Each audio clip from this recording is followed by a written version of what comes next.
I'm putting this at the beginning of my video. Hope everybody's doing well. This video does kind of leave abruptly at the end, but I was pretty much done at the end. Yes, war is coming. This will be my video. Thank you, Betty, for sending me this. Thank you, everybody that sent me something. Greatly appreciated. War is coming. This will be the beginning of my video. God bless. How you doing? Hope everybody's doing well. God bless. I had great comments in my last video. This is very promising. Very promising. As I said, we have the solar flares. We have this alignment. Also, in the knowing, there's an alignment. So this is very promising. The gas situation. We're going to run out of gas in weeks. People are going to be calling for Trump's head, but he's going to disappear. He's going to disappear. Trump's going to disappear. Now, I had a lot of comments in my, I asked people in this video about we leave when destruction happens, and that's why they're stalling. I had an overwhelming of people say yes. That's a fact. We're going to leave when destruction happens. I've chuckled. People make videos that we're just going to automatically just pop out of here before destruction happens. Some of them make videos and say a date and a time. At this time, we're going to be leaving. I'm like, that's why I always back off of dates. I'll back off the 31st. Before the 31st, if I don't see these events coming that are happening, they're Trump delays, I'm going to back off it right away. I've been saying this forever, not just now. I've been saying this forever. When Lot's wife left the city, she could see the destruction behind her. When Lot's wife left the city, she saw the destruction behind her. She looked, she could see it. And that's in the Bible. We will see the reward of the wicked. Thanks everybody that sent me something. Greatly appreciated. As you can see, they're even talking about it. The sun just did something we never seen before. So they're talking about it. Thank you, Kathy, and everybody that sent me things. Greatly appreciated. I had this in my video. My last video about the hammer, World War III. We leave when this happens. We leave at World War III, that date. The hammer of the whole earth gets cut asunder. I showed this in my video. Dan, Trump's buddy, best friend, posted this, waiting for the hammer to fall.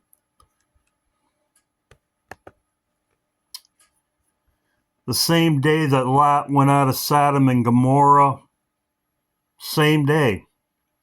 That's what's going to happen that day. That day, we're going to leave that day. Not before. Not somebody sets a date and says this is a date and time we're leaving. And as I said, that's why I've always backed off it before. Is because if I don't see it coming, if Trump... and that's exactly what they show in the movies, and I'll show also... 1,000 will die. So when this event happens and people are dying, just like Lot's wife in Sodom and Gomorrah, it says, it shall not come near thee. As you can see right here. Only with the eyes thou shalt behold the reward of the wicked. Now, Lot's wife was not supposed to look back. It's right there. But I will tell you that when I was caught up, and I said this before, I was standing there, Jesus was looking back saying, those dogs. He was looking back. I was looking at Jesus. I was up. It was like he was standing, like the Swedish boy said, standing on the top of a mountain. We were all going to go to a mountain. it was, to me, it was more of like glass. I was standing on like a glass, and it could be because I woke up before that. He said those dogs in 10 days. In other words, we'd be returning in 10 days. So I looked, Jesus was looking down what was going on, but I could have, if I would have been, if my dream would have lasted longer, I could have looked, maybe turned around and looked. So the reward of the wicked, maybe that is a situation where we'll all be seeing what's going on, and that would be saying right here, and this is in Psalms 91 too. Only with thy eyes you shall see the reward of the wicked. But so there you go. It's in Psalms 91, where when destruction happens, we leave.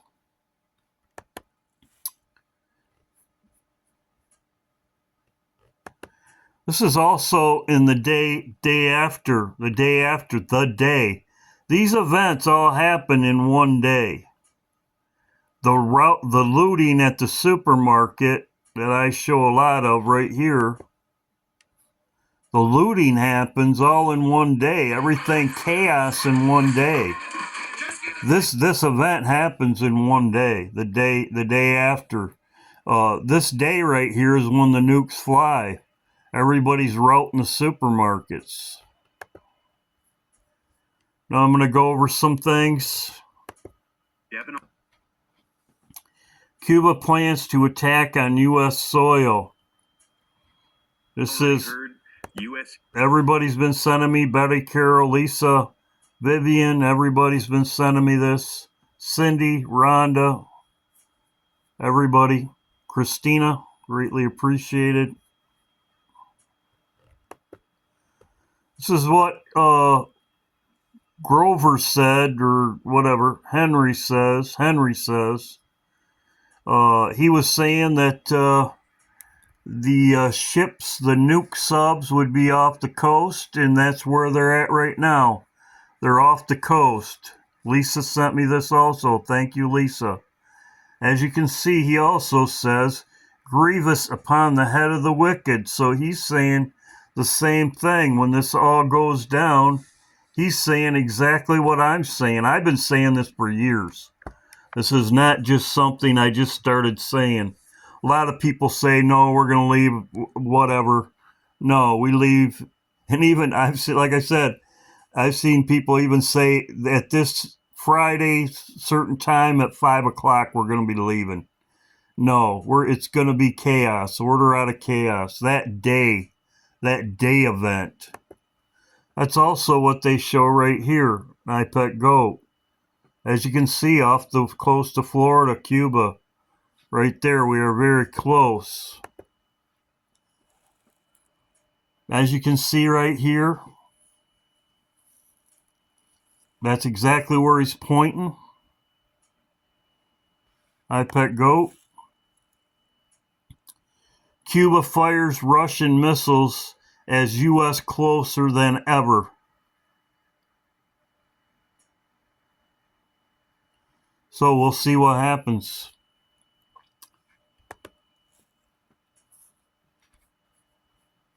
Guys, what's going on? NATO nuclear warning. So we're very close.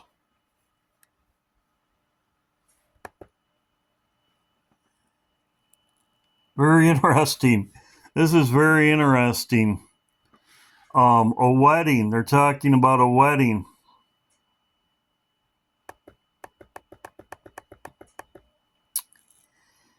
Right here, exchange vows, but the years past, residents watering down her Lake Como fantasy. Right here it says,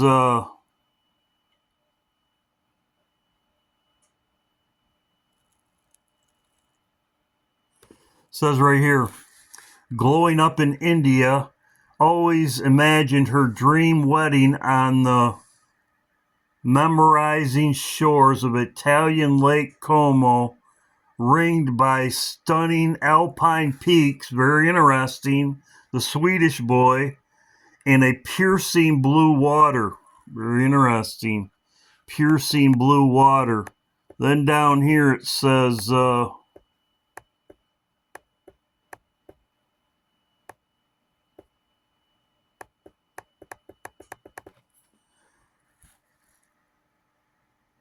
13 billion, 31. Very interesting.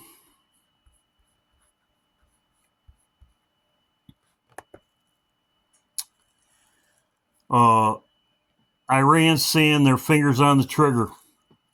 So we're looking for ships to sink. We know this is going to happen. This is when everything goes down. Sent to me by Kathy. Thank you very much, Kathy. Looks like skies tonight. We'll see what happens. Now I'm going to go over what I said about Ephraim America being Ephraim. I'm going to go over it, just a short thing. You can do your research for yourself. As I said, descendants of the Ephraim, they're descendants of Jacob. Joseph had 2 sons, and here it is right here. They were they were watchmen, and they were take care of the temple. Right here, corn. Where's my Bible verse? It's right here, corn. It says, God blessing to Jacob and his Jacob forever and ever is corn. As you can see, Lord has blessed thee. This is Jacob.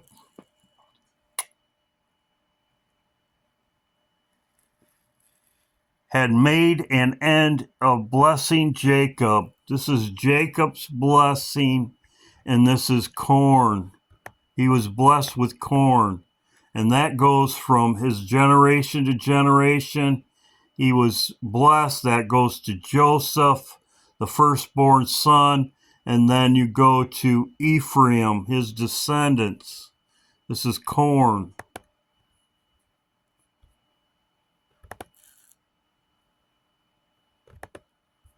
Corn.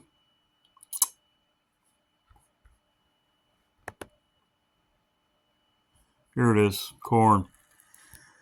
The United States is the largest producer of corn, produced in roughly 33% to 35% global supply.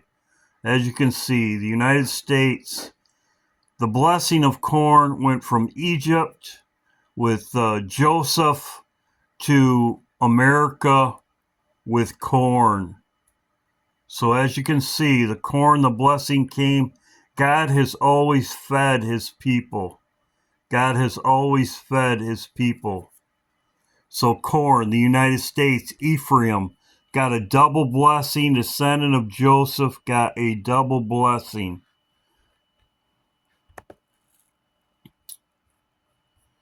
These are the French forts right here in the United States. I'll show you of them. All the forts were built by slaves. All the forts and the roads were built by slaves. These slaves came from Egypt and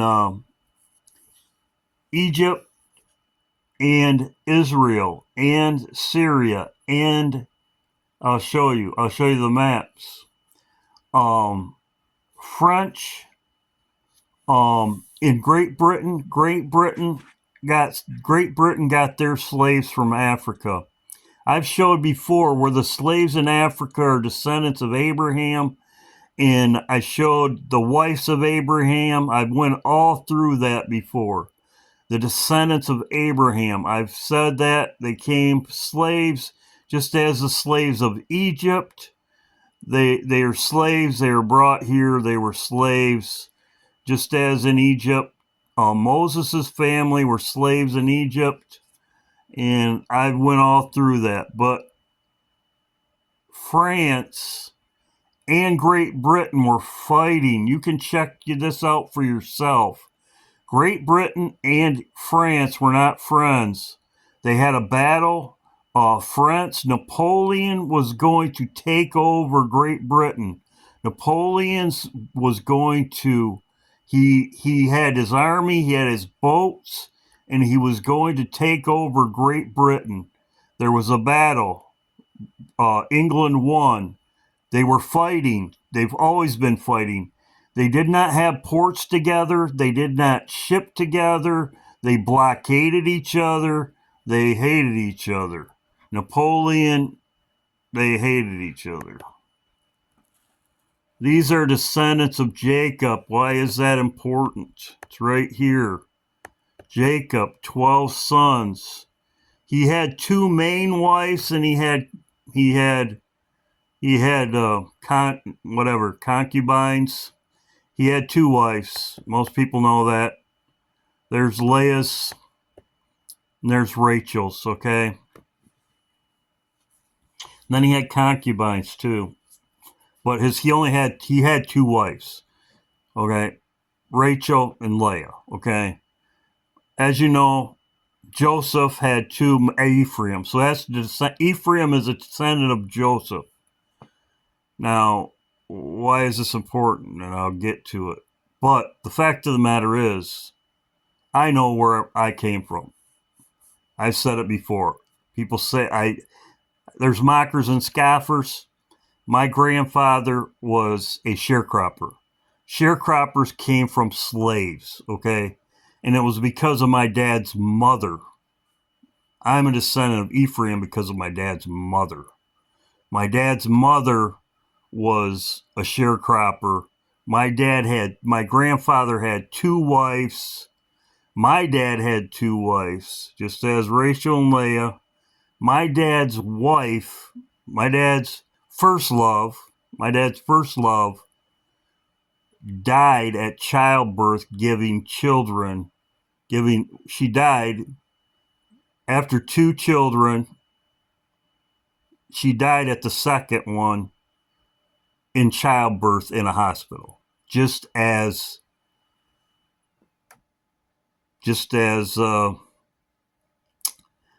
Jacob did. Just as Jacob's Rachel died giving childbirth. You can check that out for yourself. Just as my dad's first wife died childbirth. So Egypt, all these cities, this situation right here, just like bringing the Arabs into our country, they don't tell you, they just brought them in here. These are just like I've showed the tribe of Dan, the river, Little Egypt, Cairo. These are all forts that were built by the slaves that came from France.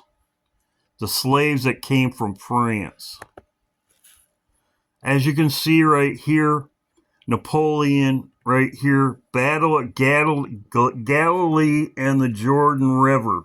French forces engaged in Ottoman troops near Mount whatever.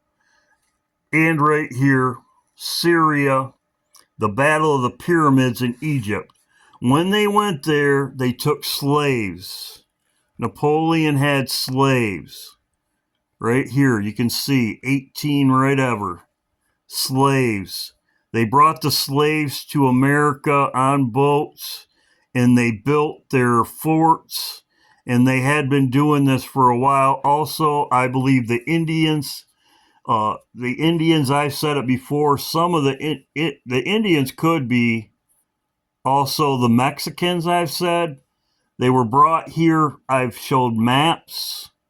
I'll show it at the end. I'll show maps. There's maps in Egypt.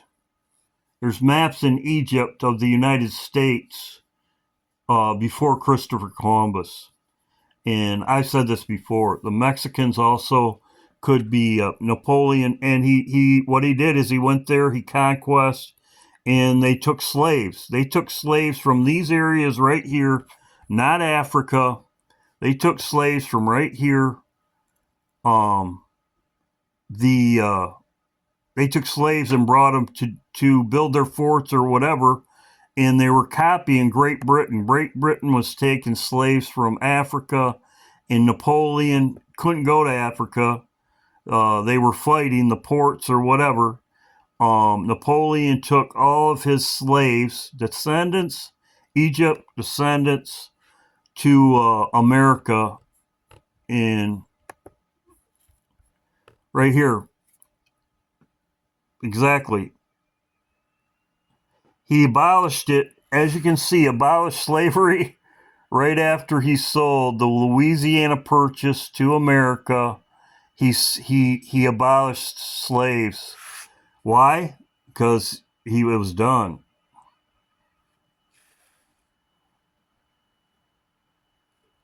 He abolished slavery just like Great Britain.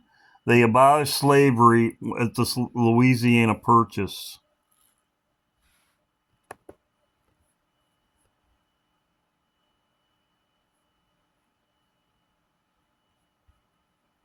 As you can see, a few years later, he abolished it. This is the land. This is where all of our corn and everything comes from. But he was losing this anyway because America was overtaking it. This is not Louisiana Purchase. They purchased this from France. Napoleon needed money to finance his wars and everything, like we are going broke. But as you can see, that's only a little part of what the French had. The French had this right here. I'm sure there's descendants of Ephraim in Canada also. But as you can see right here, all these forts that were built right here, they were built by slaves. Slaves built their forts in what, for me, as you can see, the Louisiana Purchase was right up to here, okay? Right up to here. But you can see where French ports were. There are all these French names right here, all the way up in Ohio. And Napoleon brought slaves here, Ephraim, descendants of Ephraim, to America, as you can see right here. In what's concerning to me is right here, because this is where I'm from, right here on the Alabama-Georgia border. What happened is slaves right up in here, they brought them to America. And as you can see on the map, the Bible says Jacob was blessed with corn, and it's right up the Mississippi River, just like the tribe of Dan over in Germany, the Danube River. Wherever they went, they named stuff after that. You have Cairo, you have Little Egypt right here, Fort Charles, all these right in here in Illinois, all these right here. My grandfather was a sharecropper, okay? Sharecroppers, if you do your research, sharecroppers are just like the Mexicans that came in over to America. We had Mexicans do that when in the early years, they were slaves. Slaves became sharecroppers after the war. After the war, after abolition of slavery, the slaves they didn't have any land, they didn't have anything, and they became sharecroppers because the landowners needed people to harvest their crops just like the Mexicans do today. And as I said, the Mexicans could have been descendants of Ephraim also. I have said that before. Also, the Indians, it could be that the Indians, and I'll show the map at the end. But all these forts, and as I said, my grandfather was a sharecropper. So, and it was right here on the Alabama-Georgia border, and it was at this fort right here, Fort Tulane or whatever it's called, Tuis, whatever. So all these are French names. That's from Napoleon.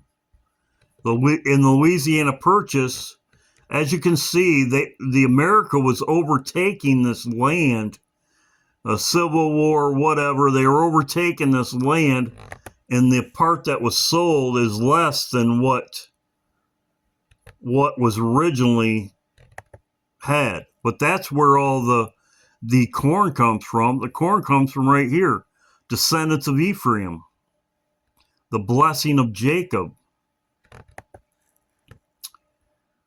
As you can see right here, here's another map. It shows it. So as you can see right here, corn, as I just showed, blessing of Abraham, or Jacob, excuse me, blessing, and that was all on the Mississippi River, just like the Nile River.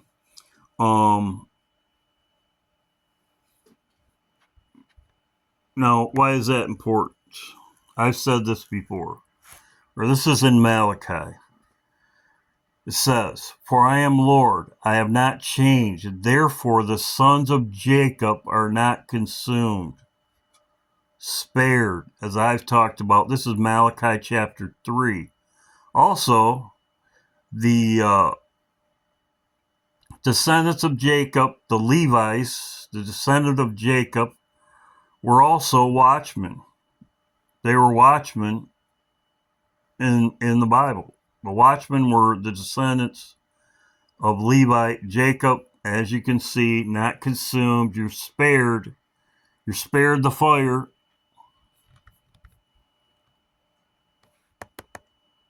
That's why it says Jacob.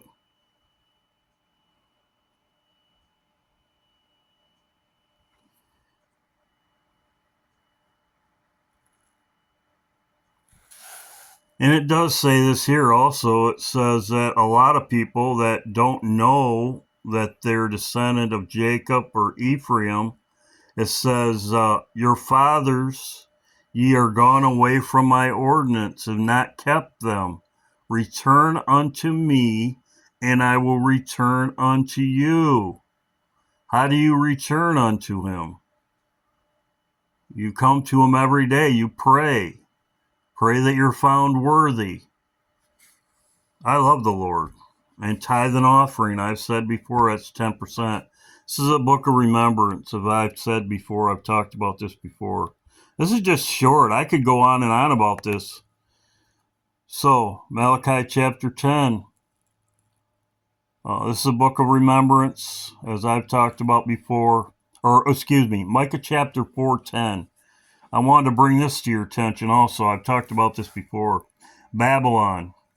You shall even in it, thou shalt dwell in the field, thou shalt even go to Babylon and redeem them. Thou redeem them, be delivered. The Lord shall redeem them from their hands of their enemies. So this is a second group. I think they'll be redeemed from the hands of their enemies in Babylon. So this also talks about it. Woman in travail. So I could go on it. Let's see. Was I going to say something else about this?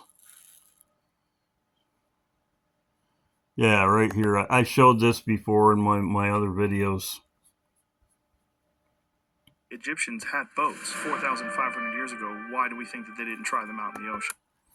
So, I've showed this before. There's a 5,000-year-old map of America discovered in Egypt reveals terrifying secrets. So, as I said before, a lot of our history, Christopher Columbus was not in America first. I believe the Indians, as I said before, the Indians and the Mexicans, they could be descendants of Ephraim, descendants of Joseph and Jacob. Ephraim, descendants of Joseph. So what they tell you is a lie. America, people like my good friend DJ says, there's stuff that they won't even let you go in the bottom of the what is it, out there in Wyoming and the Grand Canyon. They won't even let you go in the bottom of the Grand Canyon. There's stuff down there they don't want you to see. They hide things from you. But yes, they will the, these people that get this history thing, they want to know who you are. They're not giving you any favors. The DNA tests or whatever they do, they want to know who you are. They don't want. They're not doing you any favors. They've lied to you from the beginning. So this is the end of my video. I was going to make a long video on this, but the descendants of Ephraim. But yes, they're Americans, descendants of Ephraim, and they're brought here by Napoleon. He was bringing slaves here to America.